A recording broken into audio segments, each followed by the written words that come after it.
Buenas, estudiantes. En el día de hoy nosotros vamos a comenzar la conferencia 4, que es la conferencia que nos corresponde después de haber visto los primeros temas de probabilidades y bueno, ya continuaremos los temas relacionados con la parte estadística. Nosotros dimos una primera conferencia ya vinculada directamente con los temas estadísticos, donde vimos una pequeña idea, es decir, vimos un pequeño background de los elementos esenciales de la estadística descriptiva. Yo les decía en aquel momento que la estadística nosotros para su estudio la debíamos dividir en dos partes. Una primera parte que le íbamos a llamar estadística descriptiva y una segunda parte donde íbamos a ver ya elementos de inferencia estadística, es decir, realizar inferencias acerca de poblaciones, etc. Hoy precisamente comenzamos dentro de la parte estadística los temas de inferencia estadística. Vamos a ver entonces cuáles serían los elementos esenciales que nosotros veríamos en la conferencia de hoy. Como ustedes pueden apreciar ahí, hoy comenzamos el tema 3. Que va a contar precisamente de esta conferencia, que es Introducción a la teoría de muestreo y estimación, donde nosotros veremos los principales elementos relacionados con la teoría de muestreo, algunas pequeñas ideas, y además algunos aspectos relacionados con la estimación. Ustedes pueden ver ahí que entonces veremos dentro de esta conferencia, bueno, las distribuciones chi cuadrado, t de Student y f de Fisher, que aunque las mencionamos anteriormente, cuando vimos distribuciones de probabilidad, bueno, las vamos a retomar aquí, puesto que las vamos a utilizar y es necesario que ustedes conozcan de manera general cómo se trabaja con ellas. En el caso de muestreo aleatorio y sus propiedades, sí, vamos a hablar un poco de muestreo, cuáles serían sus propiedades esenciales, fundamentalmente el muestreo aleatorio, que es el que es objeto de estudio para nosotros, las distribuciones muestrales, hacer un breve comentario y ya después, al final, ver ya lo relacionado con estimación puntual y por intervalos. Es decir, cómo podemos nosotros realizar precisamente estimaciones puntuales y por intervalos. Si ustedes recuerdan, nosotros cuando vimos la segunda conferencia de cálculo de probabilidades, nosotros analizamos que existían un conjunto de variables aleatorias que podían ser discretas o continuas. Dentro de aquellas variables continuas, nosotros comentamos la variable de distribución normal. Bueno, hoy nosotros vamos a ver el resto, es decir, el resto de las que nos interesan a nosotros para nuestro trabajo. De una manera breve, solamente lo que queremos es indicarles a ustedes en qué consisten estas distribuciones de probabilidades para que cuando hablemos de ellas más adelante ustedes sepan, bueno, sobre qué distribuciones estamos hablando. Entonces vamos a recordar aquel grafiquito que hicimos en la conferencia relacionada con las variables aleatorias. Ustedes pueden apreciar ahí entonces las diferentes variables aleatorias que nosotros habíamos visto en esa conferencia. Recuerden que, bueno, dentro de las discretas vimos binomial y Poisson, que fueron aquellas que nosotros analizamos ya en variables aleatorias, y bueno, vimos la primera parte de las continuas, donde analizamos la distribución normal, un poco para que ustedes tuvieran una primera idea de este tipo de variables. Nosotros en el día de hoy vamos también a ver el caso de la t de Student, chi cuadrado y f de Fisher, cómo yo puedo trabajar con ellas, de una manera bastante breve, pero para que sepan, cuando nos refiramos a estas distribuciones, sobre quién estamos hablando. Vamos a comenzar entonces con la distribución t de Student. Esta distribución t de Student, como ustedes pueden apreciar ahí, fue publicada en el primer decenio del siglo XX, ¿sí? Por William Gosset, un matemático y químico que se encontraba trabajando en ese momento en una cervecería alemana y al trabajar con muestras pequeñas, bueno, encontró una distribución, tenía problemas para trabajar con la normal y encontró una distribución que se asociaba a estos tipos de muestras pequeñas, y es la llamada distribución t de Student. Su nombre se debe a que en ese momento en la empresa en la cual trabajaba Gosset no se permitía que los empleados publicaran investigaciones hechas dentro de la empresa, y por eso tuvo que publicarla con el seudónimo de t de Student. Esta es una distribución cuya función de densidad, ustedes la pueden apreciar ahí, es decir, una distribución t de Student tiene esa función de densidad y vean que depende de un cierto parámetro que realmente su nombre es nu, como letra griega, nosotros vamos a decirle indistintamente nu o v, en dependencia de lo que estemos utilizando, pero sí lo que nos interesa es que sepan que ese parámetro constituye los llamados grados de libertad, porque precisamente si aprecian la función de densidad, pueden ver que para distintos parámetros para distintos valores de ese parámetro, bueno, yo tendría diferentes funciones de densidad. Eso implica que entonces para cada uno de los grados de libertad la función de densidad de una variable t de student o de una distribución t de student varía. La anotación la tienen ahí y veremos cómo yo pudiera aplicar, por ejemplo, esta distribución. Y será la aplicación fundamental que nosotros vamos a realizar. Por ejemplo, que nos pidan a nosotros hallar la probabilidad de que la distribución t con 17 grados de libertad, ¿sí? ¿Para qué valor de t esa distribución acumulada tiene una probabilidad de 0,75? Se suele escribir de la siguiente manera, es decir, t en 0,75 punto y coma 17. Eso implica, si esa expresión t en 0,75 punto y coma 17, ¿cuál es el valor de t para el cual el área por debajo de la curva es 0,75? Lo que es equivalente a su probabilidad. Por supuesto, para una distribución con 17 grados de libertad. Ahí podemos apreciar que eso es 0,689. ¿Cómo nosotros sacamos ese valor? Bueno, lo podemos hacer de varias maneras. Una primera manera es buscar la tabla de la distribución t de student. Si la distribución t de student aparece tabulada para diferentes valores de probabilidad y para diferentes grados de libertad. Y por lo tanto yo puedo ir a esa tabla y buscar estos valores en tabla. ¿De qué otra manera pudiéramos hacerla? Vamos a ver cómo nosotros pudiéramos calcular esto con el software estadístico que nosotros vamos a utilizar. Bueno, precisamente el StatGraphic es el software que nosotros vamos a utilizar dentro de la lección que ustedes tienen ahí. Describe, Distribution y la opción Probability Distribution. Es decir, la opción de distribuciones de probabilidades, usted accede a esa opción y tiene acceso a un conjunto de distribuciones, por supuesto, mucho más amplio que los que vimos acá. Ese conjunto de distribuciones, usted selecciona cuál es la distribución que usted desea, en este caso para nosotros sería la t de student, y entonces podemos obtener dentro de las opciones posibles esas cuatro, que son en general las que van a tener ustedes para cualquier tipo de distribución de probabilidad. Y dentro de ellas nosotros vamos a marcar la que dice inversa, es decir, las distribuciones acumuladas que aparecen como segunda opción ahí, lo que nos dan es la probabilidad para una cierta distribución que nosotros tengamos. Nosotros queremos al revés, si nosotros tenemos la probabilidad y lo que queremos entonces es calcular el valor del estadígrafo, de la distribución. Y por eso es que buscamos el valor inverso. Una vez seleccionado esa opción, bueno, podemos ver que el StatGraphic nos ofrece el resultado que vemos ahí. Es decir, yo tengo para los diferentes valores de probabilidad cuáles serían los diferentes valores de t. Ella por defecto tiene la llamada que ustedes pueden apreciar ahí que dice distribución 1, ella tiene por defecto una distribución con 10 grados de libertad. Bueno, nosotros le ponemos una segunda distribución con 17 grados de libertad, o podemos modificarle la 1, es decir, no hay inconveniente en eso, se la dejé para que vieran la comparación, y entonces tiene también un conjunto de probabilidades implícitas, es decir, 0,01, 0,1, 0,5, 0,9 y la última 0,99. Yo se la modifiqué y le puse el 0,75 como queremos hallar un 0,75 y entonces pueden ver ahí cómo ese 0,75 que tenemos ahí nos ofrece un resultado de 0,689197 que es precisamente el que nosotros teníamos en la diapositiva anterior. Es decir, es la distribución acumulada hasta ese momento. ¿Qué otra distribución podemos ver nosotros? Bueno, la distribución G cuadrado o Chi cuadrado, que aunque realmente quien prácticamente la descubrió y trabajó más con ella fue Carl Pearson, su publicación se debe a un matemático llamado Helmer en el año 1876.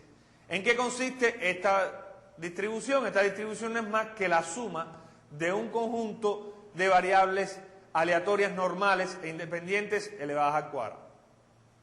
Ante esta situación, esta distribución Chi cuadrado, nosotros podemos ver su función de densidad al igual que la anterior, es decir, que la t de student no nos interesa tanto que ustedes aprendan la función de densidad, sino que vean lo complejo que puede ser esa función, y esa función de densidad también depende de un parámetro nu o v, como quieran llamarle, que le vamos a llamar grados de libertad. Y por lo tanto también, al igual que la t de student, para cada uno de los posibles valores de v, bueno, tendremos una función diferente. esta función también aparece tabulada y entonces podremos calcular probabilidades muy parecido a como lo hacíamos con la TDStudent. Por ejemplo, si yo quiero calcular, parecido a como hicimos anteriormente, la probabilidad de que chi cuadrado en 17 sea menor que chi cuadrado en k igual a 0,8, es decir, cuál es el valor de chi cuadrado para el cual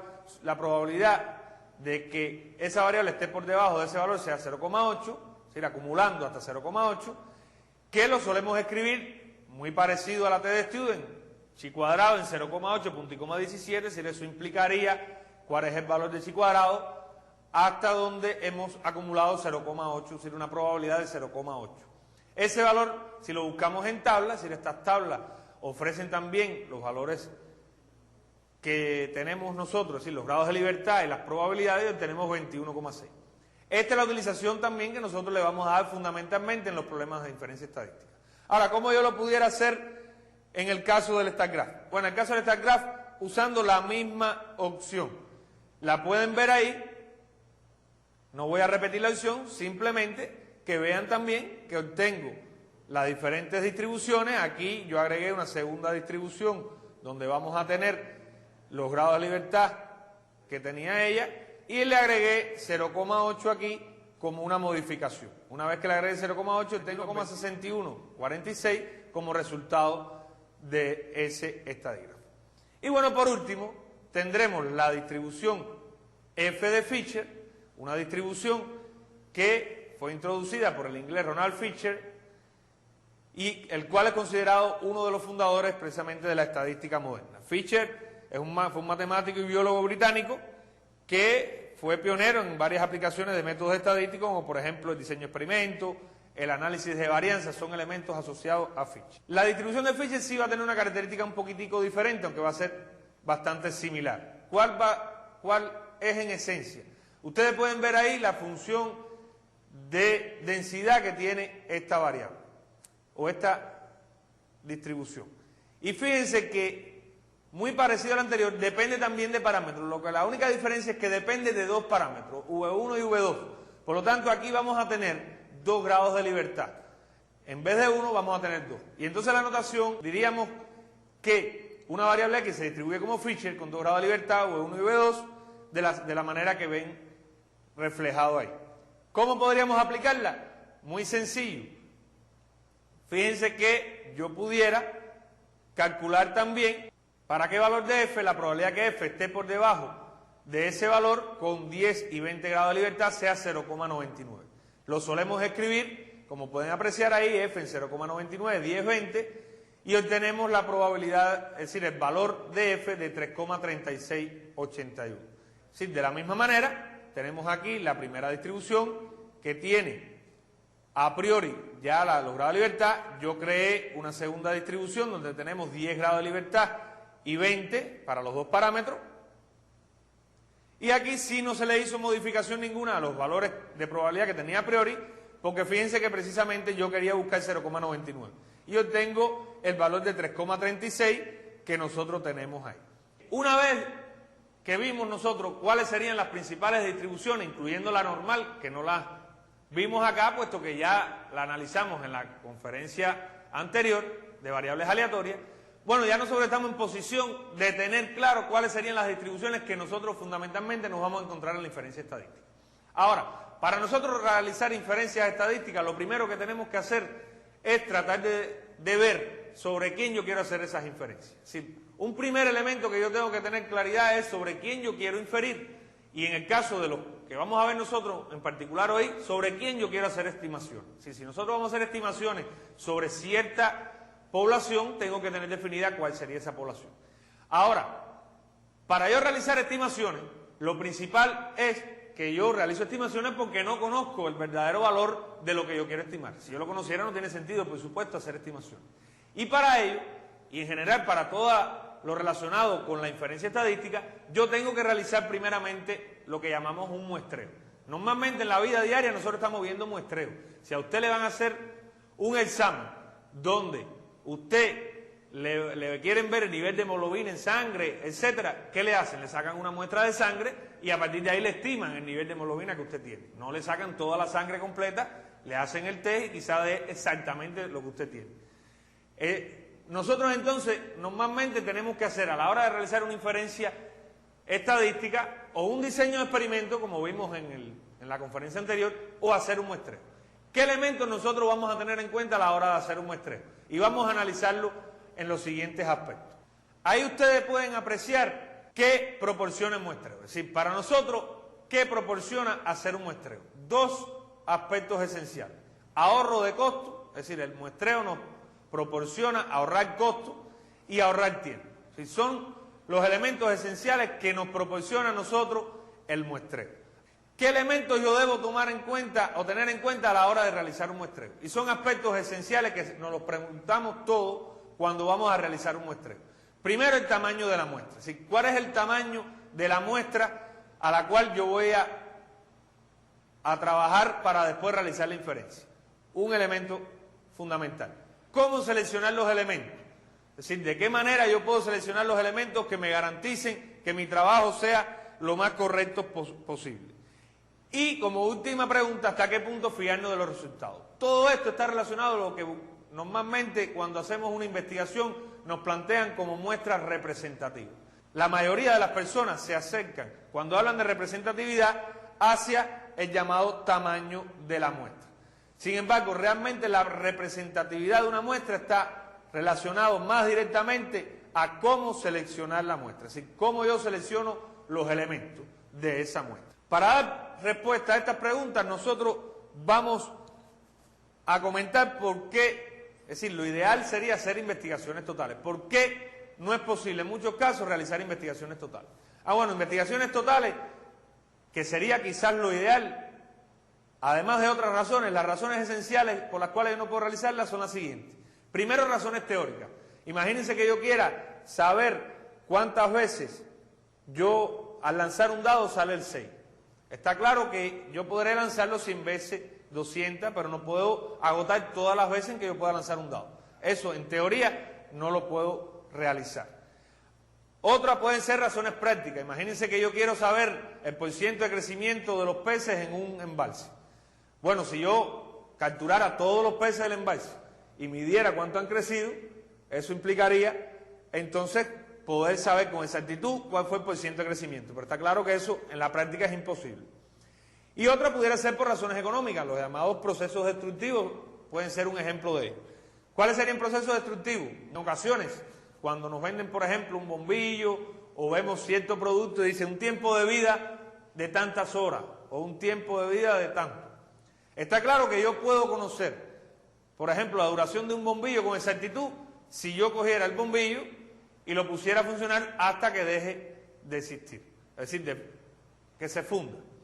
Y si yo cojo toda la producción de la empresa, la pongo en esas mismas condiciones, hasta que se destruyan, puedo saber con exactitud el tiempo medio de vida de esos productos. Pero por supuesto no tengo nada para vender después. Ese sería un tipo de proceso destructivo, el cual está claro que yo no puedo utilizar todos los elementos que pudieran ser de interés para mí.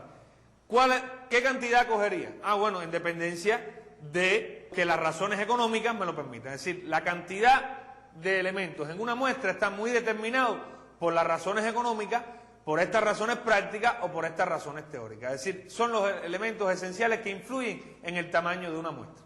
Ahora, ¿qué sí me garantiza a mí, en general, la representatividad de una muestra? Bueno, lo que me lo garantiza son los tipos de muestreo, es decir, que el muestreo yo lo haga de una manera realmente aleatoria. Yo puedo realizar diferentes tipos de muestreo. Están los muestreos aleatorios y los muestreos no aleatorios. Los muestreos no aleatorios generalmente se aplican cuando ciertas empresas tienen algún interés particular en muestrear algunos aspectos que le interesan y bueno, no hace ningún muestreo al azar, sino simplemente dirige hacia dónde se quiere realizar el muestreo. ¿Cuáles serían los muestreos aleatorios más generales? Bueno, ustedes lo tienen ahí. Está el muestreo aleatorio simple, que es el muestreo más común, el muestreo sistemático, muestreo estratificado, muestreo por conglomerado y muestreo mixto. Nosotros nos vamos a referir brevemente al aleatorio simple y comentaremos el resto. Es decir, el muestreo aleatorio simple es aquel muestreo que realizamos cuando hacemos un sorteo, etcétera. Simplemente consiste en numerar toda la población y seleccionar un conjunto de elementos al azar donde cada elemento tiene la misma probabilidad de ser seleccionado. Este muestreo tiene varios inconvenientes. Un primer inconveniente es que tengo que tener una población finita y en general no funciona mucho en aquellos procesos que son procesos productivos en serie. Cuando estamos en presencia de uno de estos, utilizaremos el muestreo sistemático. ¿Qué cosa es muestreo sistemático? Bueno, el muestreo sistemático lo que seleccionamos es un conjunto de elementos cada cierto tiempo. Si estamos hablando de una producción, por ejemplo, una fábrica de bombillos que va sacando bombillos continuamente, bueno, cada 40 bombillos yo entonces hago un tipo, selecciono un bombillo y hago un muestreo. El muestreo estratificado lo utilizaremos en ocasiones que nos encontramos que nuestra población está dividida en estratos o nos es necesario dividir en estratos. ¿Qué cosas son estratos? Bueno, grupos de elementos con cierta característica en común. Pudiera ser, por ejemplo, la población de personas, dividirla en mujeres y hombres. Eso sería hacer un muestreo estratificado, porque quizás en mi investigación me es importante el criterio de las mujeres y el criterio de los hombres. Entonces yo dividiría mi población en estos estratos donde tendría una representatividad de cada uno de estos diferentes estratos o clases en las cuales yo dividí. En el caso del muestreo por conglomerado, si ya es agrupamiento más heterogéneo, que en muchas ocasiones nos podemos enfrentar a la hora de realizar una investigación. Puede ser, por ejemplo, barrios, pueden ser, por ejemplo, grupos de elementos que no necesariamente tienen que tener esta característica en común, sino que los encontramos de una manera agrupada. Y en el caso del muestreo mixto, bueno, es una combinación de todos los anteriores. Si yo quisiera hacer entonces un muestreo aleatorio simple, ¿cuáles serían los pasos esenciales? Bueno, los pasos esenciales serían los siguientes. Primeramente, enumerar la población del 1 al n, es decir, desde 1 hasta n, donde n es el número de elementos que yo tengo en esa población. Una vez que yo tenga esa población numerada, debo entonces tomar n números aleatorios de tantas cifras como tenga n a partir de una tabla de números aleatorios. Es decir, aquí la esencia es basarnos en una tabla de números aleatorios que puede ser buscada en diferentes libros estadísticos y también, bueno, hay sobreestadísticos que nos dan tablas aleatorias.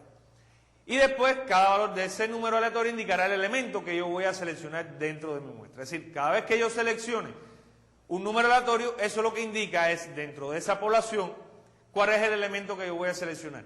Y por supuesto, mi muestra estaría dada, una vez que yo seleccione ese elemento, por la característica que yo quiero medirle. Recuerden que cuando hablamos en estadística descriptiva, en la conferencia anterior, yo les decía que a un mismo elemento yo puedo medirle diferentes características. Puede ser que si estoy hablando de personas, a mí lo que me interesa entonces sería de la persona seleccionada saber el sexo, o de la persona seleccionada saber su puntuación en cierto examen de matemáticas, o la edad que tiene. Es decir, puedo, dada una misma extracción que yo realice, medir diferentes características. Estos aspectos que nosotros analizamos son los aspectos esenciales, básicos, de realizar un muestreo. Es decir, de esta manera nosotros estamos preparándolo a ustedes para que sepan que todas las inferencias que vamos a realizar nosotros a partir de ahora, estamos en general considerando que yo, dada una población a la cual yo tengo cierto interés de realizarle algún tipo de investigación,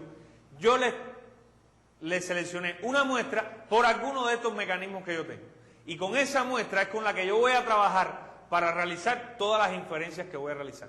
Inferencias que pueden ser tanto estimaciones como pruebas de hipótesis que vamos a ver más adelante, etcétera. Es decir, cualquier tipo de conclusión. En definitiva, lo que me interesa es conocer que yo, a partir de esa muestra que yo seleccioné, yo voy a realizar conclusiones, voy a tomar decisiones sobre esa población de la cual yo extraje la muestra. Y por lo tanto, la idea esencial de que mi muestra sea representativa, no debemos preocuparnos tanto por el tamaño de esa muestra, aunque vamos a comentar algo. Pero no debemos preocuparnos por el tamaño de esa muestra, sino cómo fueron seleccionados sus elementos.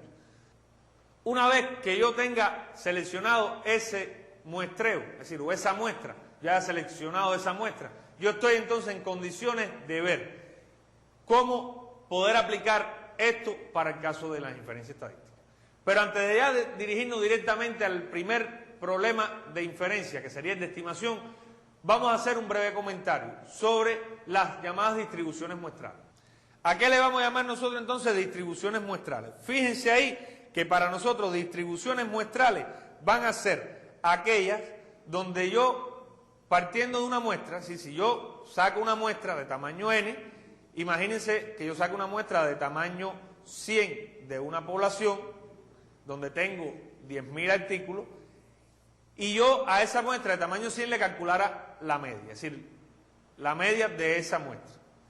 Ahora imagínense que yo saque otro conjunto de muestras, es decir, que yo saque de nuevo otra muestra de 100 elementos y también le calcule la media. Está claro que esas medias no me van a dar iguales, puesto que aunque saqué 100 elementos también, pero no necesariamente tienen que coincidir estos elementos. Bueno, en teoría, si yo pudiera sacar todas las posibles muestras de tamaño 100 de esa población a ese conjunto de medias, es a lo que yo le voy a llamar la distribución muestral de esa característica, o de la distribución muestral de la media para el caso de esa media, pero lo mismo pudiera hacer yo con cualquier estadística. Entonces, una vez que yo tenga esa distribución muestral de esa característica, yo pudiera entonces hacer un estudio sobre ella. En general se han hecho estudios sobre la distribución, varias distribuciones muestrales de algunos estadígrafos importantes. ¿Cuáles son ellos? Bueno, lo pueden ver ustedes ahí. Primero, hay un resultado importante, y es que si yo tengo una variable normal con media mu y varianza sigma cuadrado, entonces la distribución de los valores de la media muestral, es decir, los valores muestrales, también se distribuyen normal con media mu y varianza sigma cuadrado sobre n. Es decir, yo tengo una variable que se distribuye normal y entonces la distribución de sus medias también se distribuye normal. Ahora, eso no es un resultado inclusive tan espectacular. Pudiera esperarse que si, claro, la variable es normal, los valores de sus posibles medias para un cierto tamaño de muestra, fíjense que aquí la varianza depende del valor de n. Bueno, tiene sentido de que esa variable también se distribuya normal. Y por lo tanto, el proceso de tipificación que nosotros hacíamos, ¿sí? Recuerden que si yo a una variable normal le resto la media y lo divido por la desviación típica, bueno, tengo una variable normal, pero con media cero y varianza 1. Bueno, lo mismo podría hacer yo a la media muestral, lo que en este caso le tendría que dividir mu y restarle mu, disculpen, y dividirlo por sigma sobre raíz de e. Yo tendría una media o una normal con 0 y 1. El resultado más espectacular es el siguiente, y es que entonces para cualquier distribución X, a medida que n crece, yo tengo que la distribución de la media muestral también es normal con media mu y varianza sigma cuadrado sobre n. Es decir, no importa si la muestra es grande, no importa si la variable original era normal o no. Para el caso en que yo tenga o no conozca el valor de sigma, porque fíjense que ahí tendría que conocer el valor de sigma, si yo sustituyo S por sigma, especialmente en muestras pequeñas, podemos observar que entonces lo que obtengo como último resultado, lo pueden apreciar ahí, es una distribución T de student. Es decir, con esta distribución T de student, yo puedo resolver el problema en el caso que no tenga el valor de sigma. El caso de la varianza, es decir, si yo divido dos varianzas, S cuadrado entre sigma cuadrado, es decir, la varianza de la muestra y la varianza poblacional, yo obtengo una distribución chi cuadrado con n-1 grado de libertad. Y en el caso de la proporción, que aunque no lo analizamos, es otro aspecto que yo puedo ver ahí, en el caso de la proporción, fíjense que si yo tengo, definiendo la proporción como x sobre n, recuerden que p para mí era la probabilidad de un éxito en el caso de un fenómeno de Bernoulli. Para el caso de n por p, que n por p sea mayor que 5 o n por q menor que 5, yo puedo asumir que la proporción se distribuye como una normal con media p y varianza p por q sobre n. Puede encontrarse en algunos libros, en alguna literatura, que el criterio que estamos utilizando aquí difiere un poco. Nosotros estamos en condiciones ya de poder pasar a ver algunos elementos ya directos asociados a la estimación como tal. Es decir, nosotros vamos a hacer un receso y entonces en la segunda parte veremos ya directamente cómo yo pudiera realizar la inferencia estadística asociada a el problema de estimación.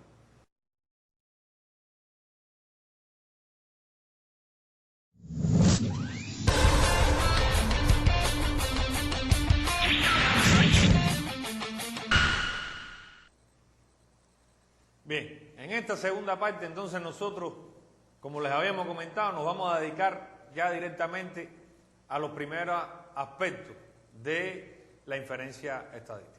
Nosotros, durante el curso, lo que vamos a ver son los elementos clásicos de la inferencia estadística, que son, como en este caso, el problema de estimación. Es decir, cómo yo puedo estimar parámetros poblacionales a partir de muestras. Es decir, el problema básico que tengo es que necesito o quiero estimar un parámetro poblacional que pudiera ser el promedio de una población con respecto, o la media de una población, con respecto, por ejemplo, a la edad de una población, etcétera, y cómo yo, teniendo una muestra, puedo hacer esa estimación, basado en lo que vimos en la primera parte. Es decir, la primera parte nos sirve como base para todos los aspectos que vamos a ver en esta segunda.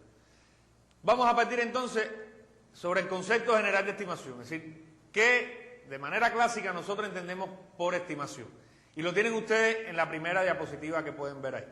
Es decir, fíjense que para nosotros la estimación de un parámetro cita, es decir, cualquier parámetro que sea, puede ser estimar la media, estimar la proporción de algo, estimar la varianza de algo. La estimación de un cierto parámetro cita de un espacio muestral no va a ser más que una función, es decir, nosotros lo vamos a definir a través de una función donde nosotros a cada muestra le vamos a hacer corresponder un solo valor del parámetro. Es decir, nosotros vamos a coger un estadígrafo, lo vamos a evaluar en esa muestra y el valor que nos dé ese estadígrafo nos va a servir a nosotros como una estimación de ese parámetro poblacional. Ahora, nosotros para cada parámetro pudiéramos seleccionar diferentes estimadores. Por ejemplo, si quisiéramos estimar la media de una población, puede que a alguien se le ocurra que quizás el mejor estimador sea la mediana o sea la propia media. Vamos a ver cuáles serían entonces las propiedades deseables para un buen estimador. Y son las que ustedes tienen ahí. Es decir, ¿qué propiedades debe cumplir un estimador para realmente ser bueno? Una primera propiedad es que debe ser insesgado. ¿Qué significa insesgado? Bueno, que si yo a ese estadígrafo yo le calculara el valor esperado de ese estadígrafo me debe dar a mí, por ejemplo, el propio parámetro. Si estuviéramos hablando de la media, lo que implicaría que el valor esperado de todas las posibles medias, por ejemplo, de una muestra de tamaño 100, me dé precisamente como media la media de la población, para todos valores de R. ¿Qué pasa? Que con esta sola propiedad no necesariamente yo tengo un único estimador de un parámetro. Es decir, existen algunos estadígrafos para un mismo parámetro que cumplen esa propiedad.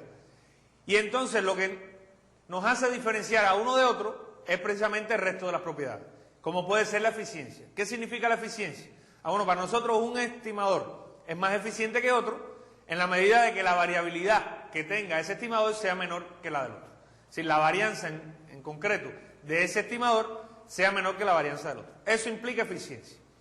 Y consistencia es que mientras más yo amplíe mi muestra, fíjense que es el límite cuando n tiene infinito, la diferencia entre la estimación del parámetro y el propio parámetro sea cada vez más pequeña. Esas serían las principales propiedades deseables de un buen estimador.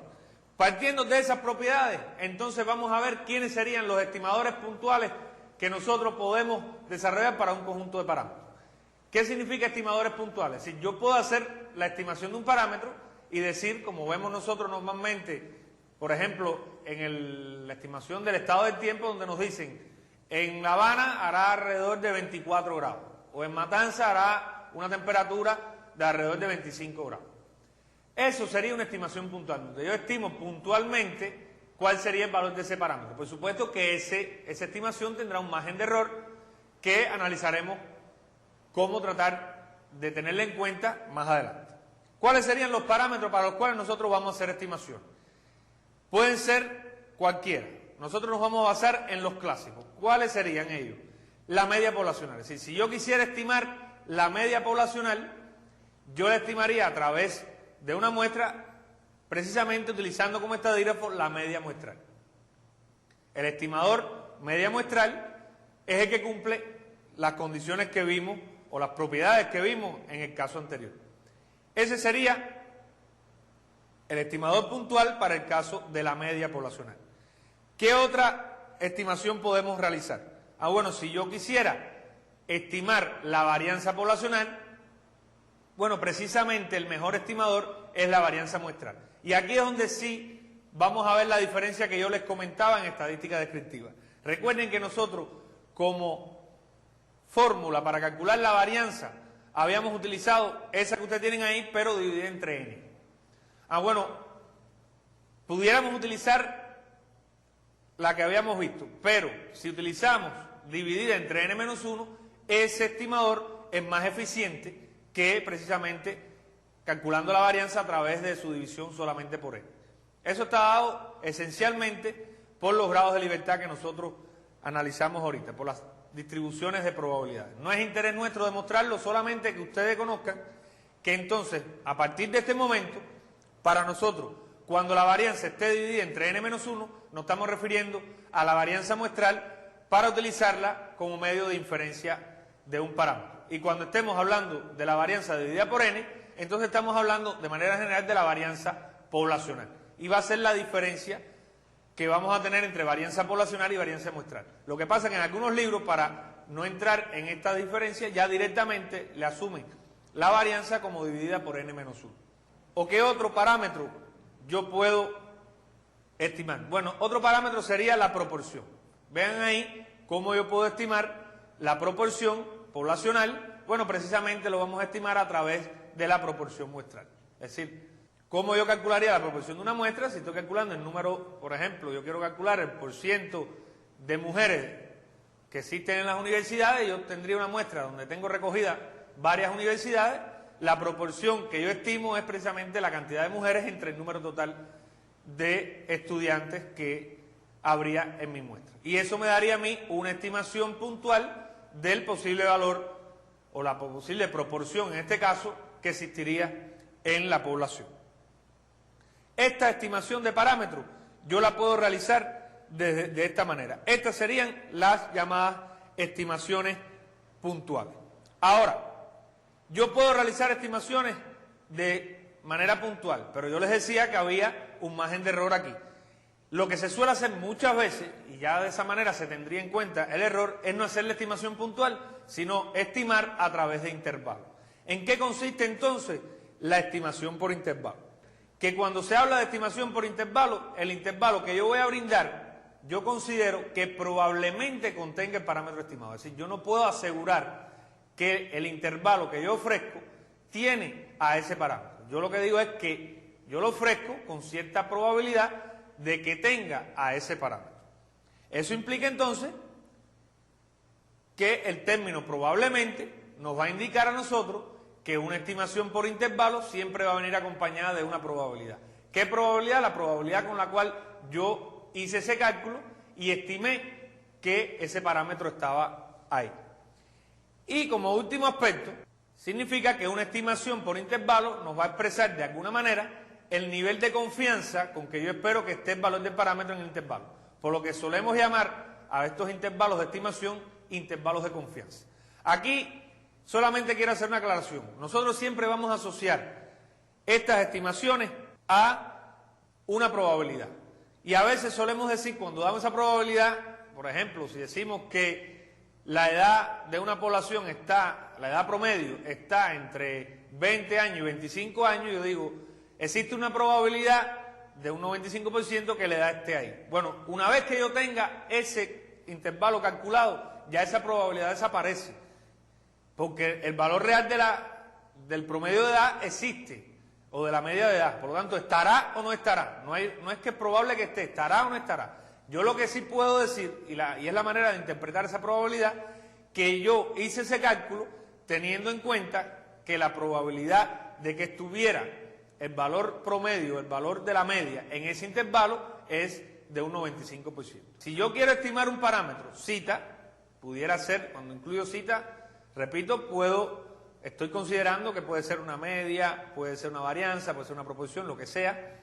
Si yo quiero estimar ese parámetro, realmente lo que yo quiero buscar es un intervalo, que le vamos a llamar zeta 1 en X, zeta 2 en X, tal que ese zeta 1 en X, zeta 2 en X son estadígrafos, que pueden ser los estadígrafos vistos anteriormente.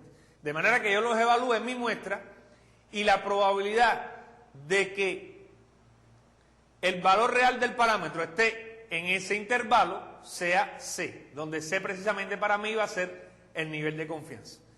Por un problema de análisis, nosotros C lo vamos a desglosar en lo siguiente. Es decir, para mí C lo voy a representar como 1 menos alfa, y para mí 1 menos alfa va a ser el grado de confianza requerido. Es decir, 1 menos alfa le vamos a llamar precisamente grado de confianza o también nivel de confianza.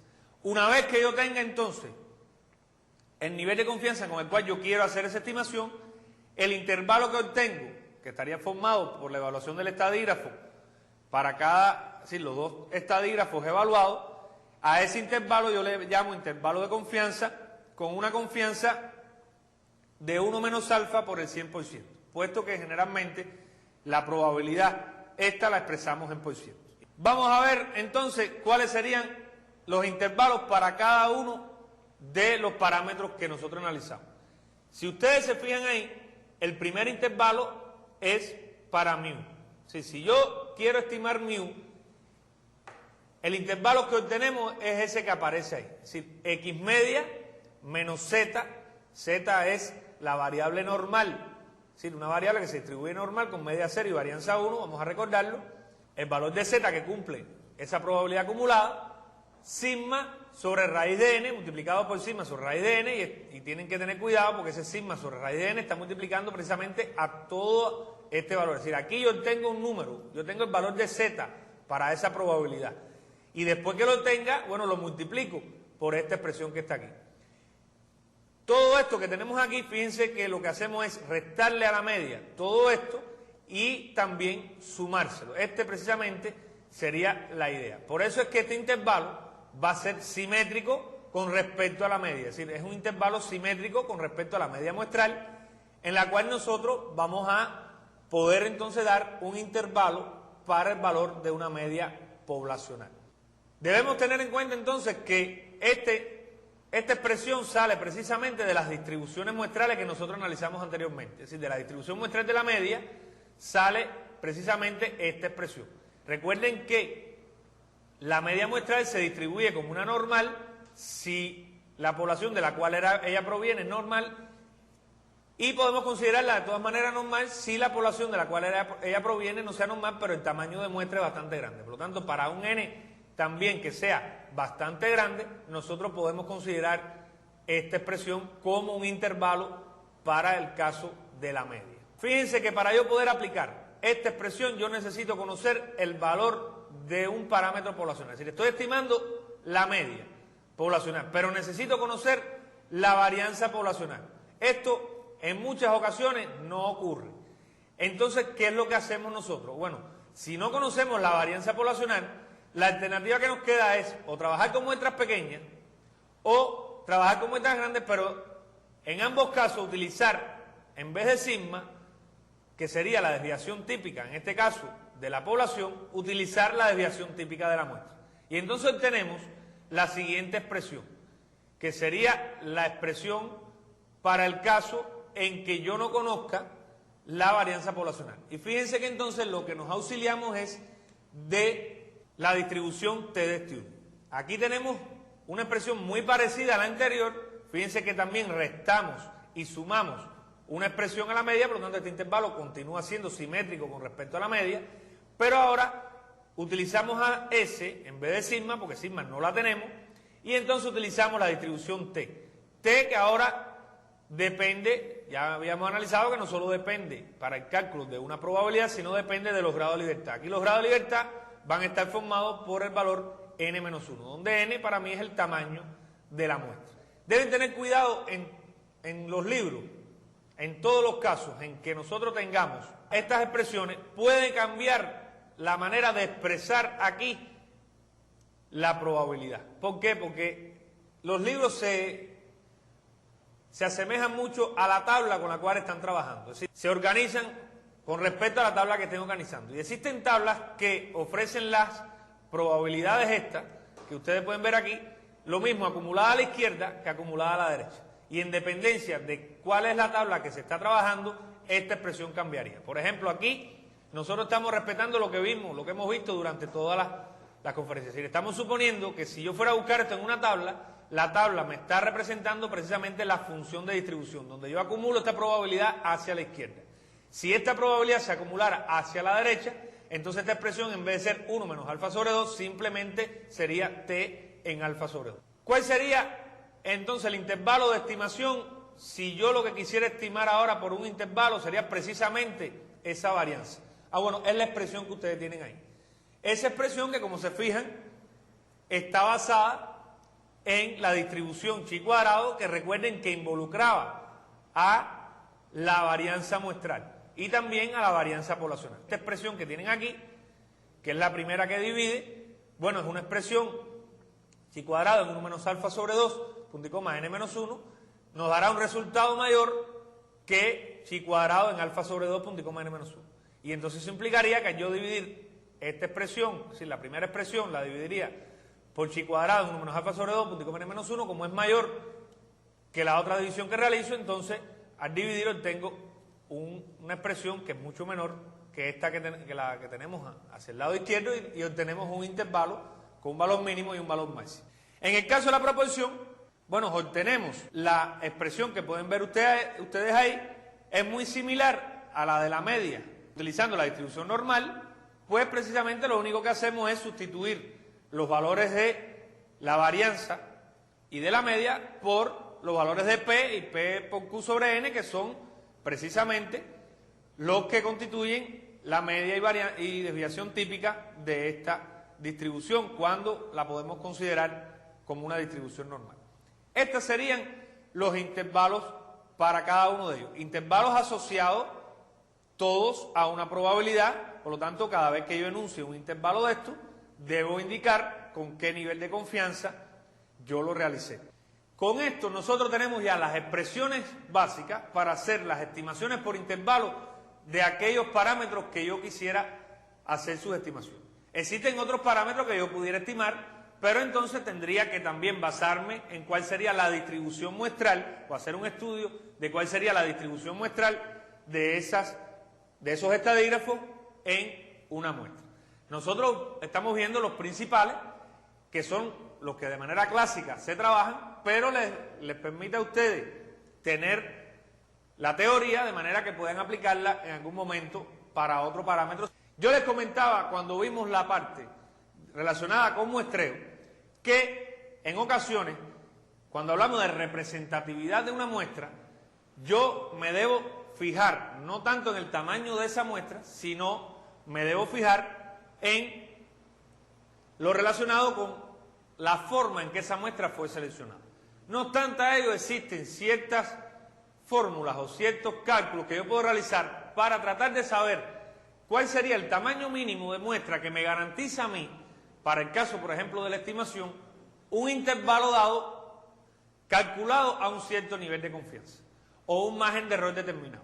¿Cuáles serían estas ideas para hallar tamaños de muestra donde yo quiero garantizar un margen de error determinado y una probabilidad determinada?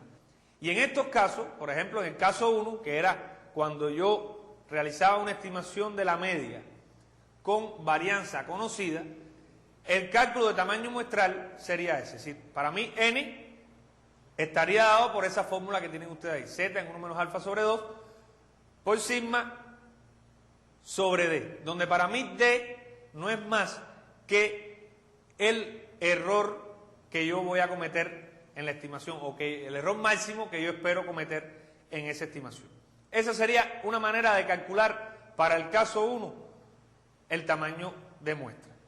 Y lo puedo hacer precisamente porque esa estimación que yo realizo es simétrica con respecto a la media. Ahora, suponiendo que yo no conozca la varianza, que entraríamos entonces en el caso 2, yo utilizaría la siguiente expresión. Fíjense que ahí la expresión ahora depende de t, y la tenemos ahí representada. ¿Qué problemita va a tener esto? O una contradicción si nosotros pusiéramos directamente el despeje de la fórmula de estimación. Y es que si se dan cuenta, pudiéramos pensar que tenemos un error teórico ahí, y es el siguiente.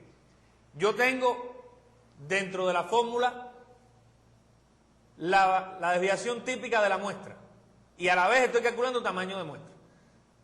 Bueno, para resolver ese problema, normalmente el trabajo que se realiza es el siguiente. Si yo quiero hacer una estimación donde el error yo lo pueda acotar, bueno, lo que hacemos entonces es seleccionar una muestra piloto, un tamaño por supuesto reducido, hacer el cálculo y entonces tener el tamaño de muestra real que me garantiza a mí el error que la acotación del error que yo quiero, y entonces completo la muestra piloto que tenía con el resto de los elementos que me garanticen a mí el tamaño de muestra que había calculado. Este trabajo también es aplicable al caso de la proporción. Bien, hasta aquí estos son los elementos clásicos esenciales que me permiten a mí hacer las estimaciones.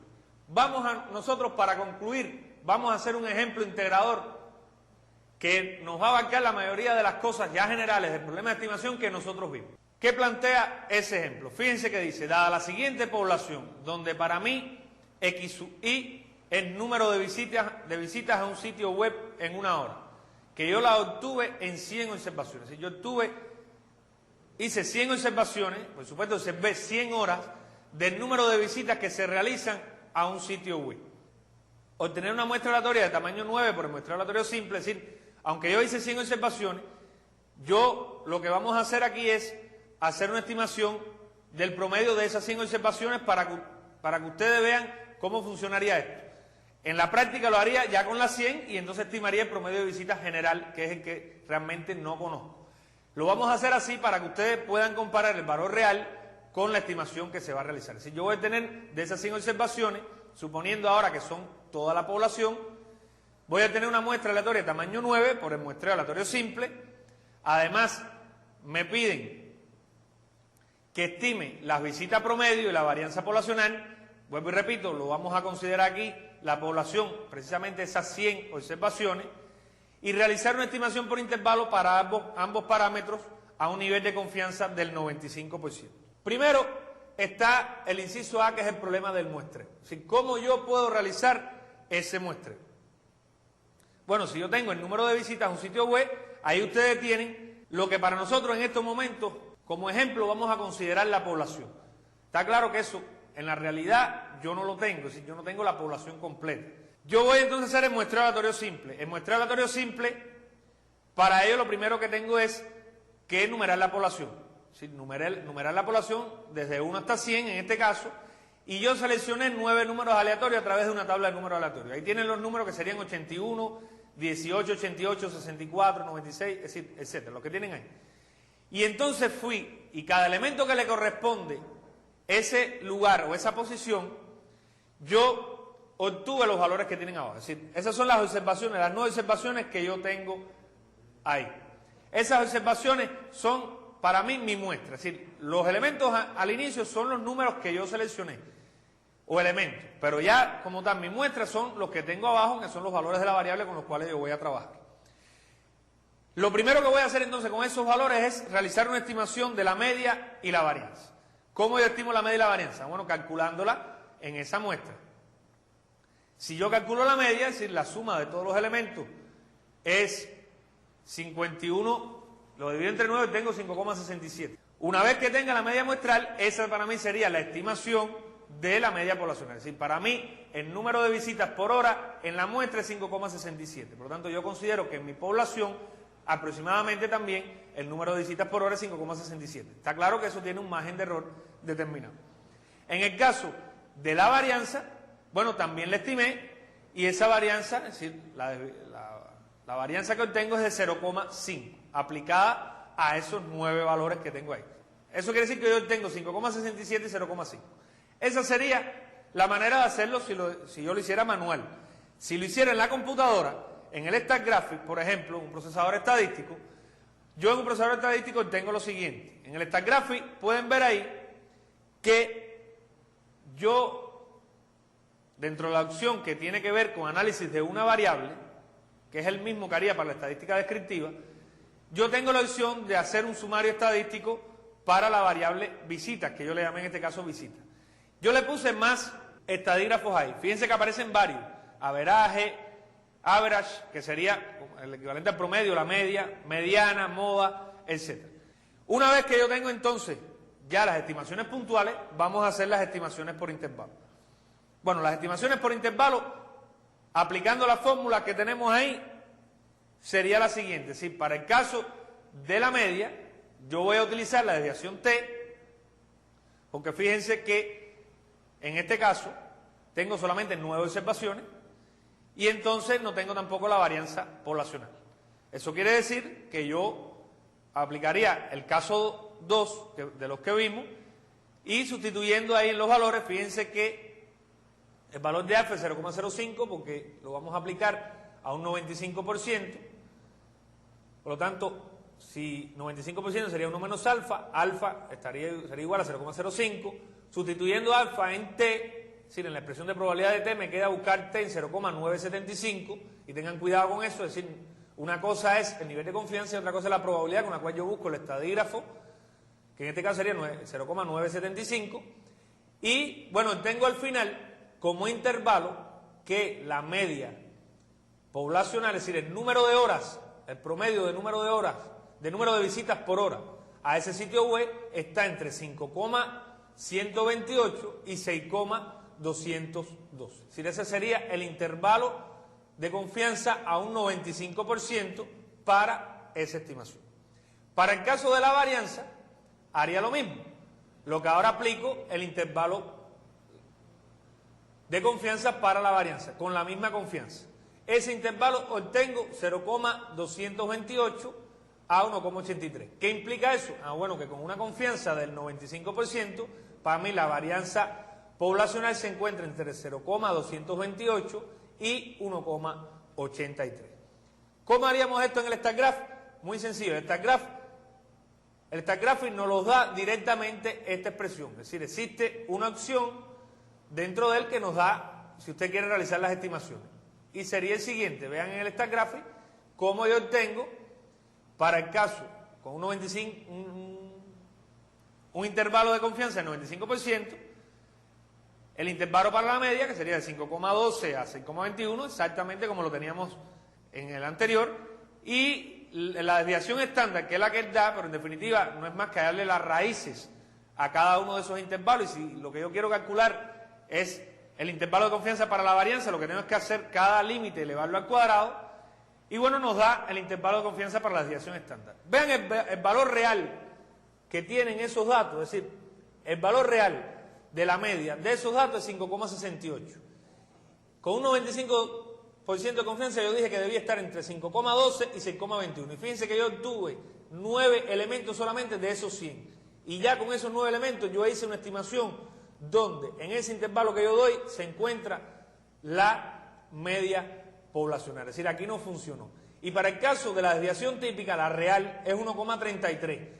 Y fíjense que la estimación que damos es que debe estar con un nivel de confianza, el 95%, entre 0,47 y 1,35. Es decir, estas serían las ideas esenciales que yo estoy manejando. Es decir, estaríamos vinculados, nos estaríamos viendo en estos dos intervalos. Esta sería la idea a la hora de trabajar con el procesador estadístico. Hasta aquí nosotros vamos a llevar este tema de inferencia estadística. Con esto nosotros vamos a ir concluyendo esta primera parte. Nosotros más adelante seguiremos viendo, es decir, a partir de ahora todos los elementos que vamos a ver durante las conferencias que nos restan son elementos de inferencia estadística.